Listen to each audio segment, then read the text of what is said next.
मौसम बड़ी मस्त गलम चल। अरे ऐसे नहाई में ने तो घरे जिमी तो बापा मारता पैटवा भीन जीतो तो। अबे तो चले ना आसपास कोई नहीं हो, पूरा कपड़वा खोल दे और बाद नहा लेबे। हां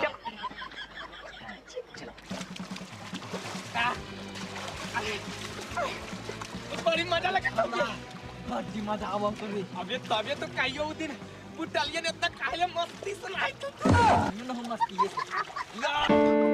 चल बे अभी तो बदला निकाले के टाइम है।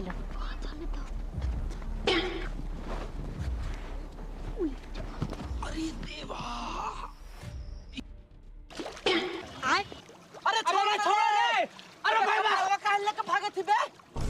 अबे जइया वाला बतिया भुला गए नी।